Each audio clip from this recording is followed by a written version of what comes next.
네, 안녕하세요. 일단 공부를 하기에 앞서서 선생님이 담당하는 시험 범위에 대해서 안내해 드리겠습니다. 일단 선생님은 9문제를 내기로 예정이 됐습니다. 그래서 여러분이 중점적으로 공부할 것이 뭐냐면은 최명환 선생님의 온라인 클래스에 올리는 2020년 통합사회 기말고사 대비 요 말이 들어가는 걸 들으면 돼요.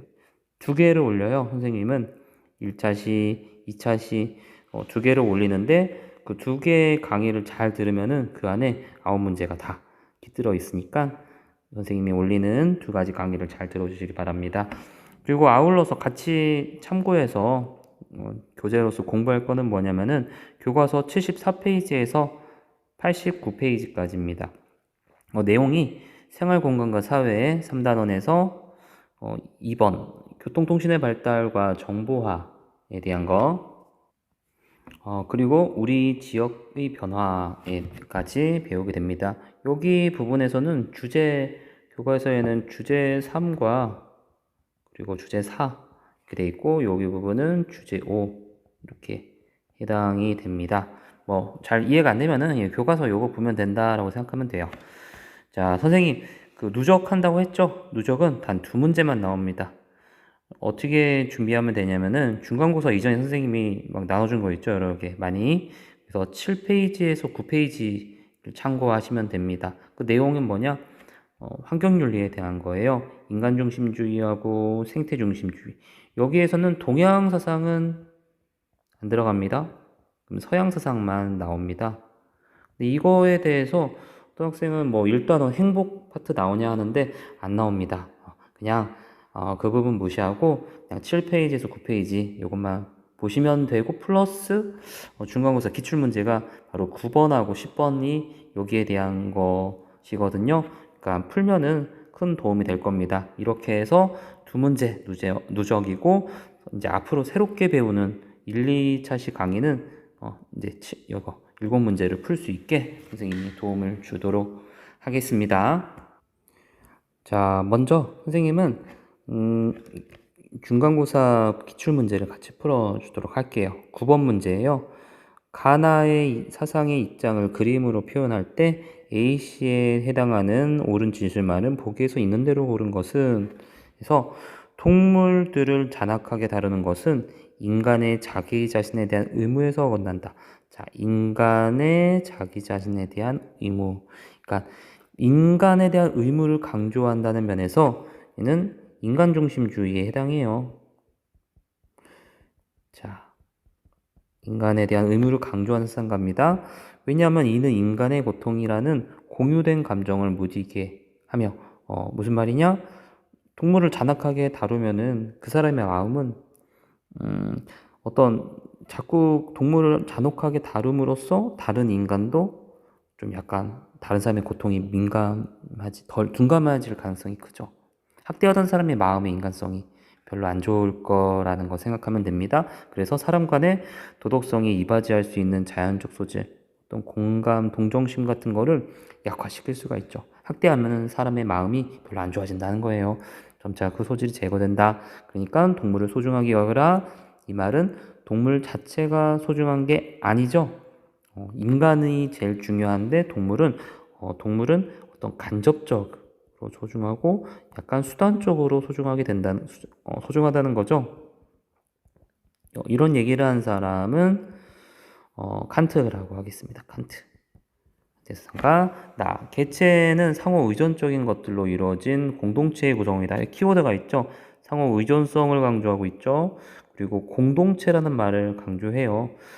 자, 대지윤리. 이게 핵심 키워드죠. 바로 레오폴드라는 것을 알 수 있습니다.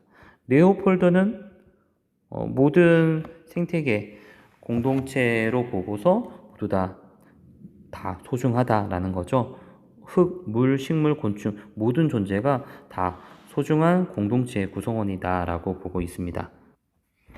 자, 그러면 A. 인간은 동물을 학대하지 말아야 할 직접적인 의무를 지닌다.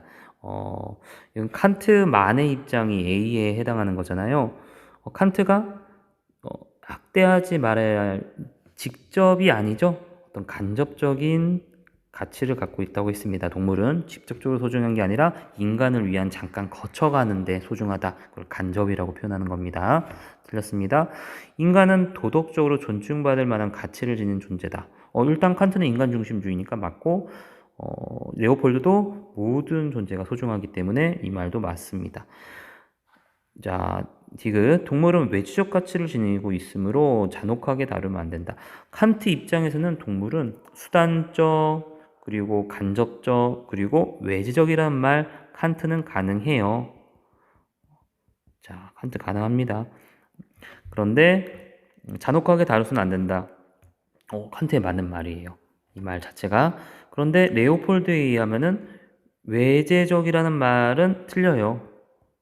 왜 그러냐? 레오폴드는 동물은 그 자체, 어떤 쓸모를 통해, 즉 외적으로 가치가 있는 게 아니라 동물 그 자체로 가치가 있다라고 해야 되기 때문에 레오폴드는 내재적 가치라고 표현할 수 있습니다. 그러니까 이 말에 틀립니다. 그래서 이거는 공통점으로 될 수가 없어요. C. 생태계 전체를 하나의 유기체로 간주한다. 유기체라는 것은 생명체를 의미해요. 하나의 거대한 생명체로 레오폴드는 바라보고 있어요. 무생물인 것도 서로 간에 유기적인 협조를 가지고 있는 생명체라고 보자 라고 봐서 디귿과 리을 답은 2번이 되겠습니다. 자, 그리고 10번 가나스상가의 주장으로 해서 공통적으로 나타나는 자연관에 대한 설명으로 옳은 질수를 보기에서 있는 대로 고른 것은 아는 것은 힘이다. 누굽니까? 베이컨이죠? 인간 중심주의에 해당하는 베이컨의 주장입니다. 자연이 인간에게 이롭도록 지식을 활용해야 한다. 어떤 지식이라고 하는 것은 그것이 왜 필요하냐? 결국엔 인간에게 이롭게 도움이 되기 위해서 자연에 대해서 많이 알자는 거예요.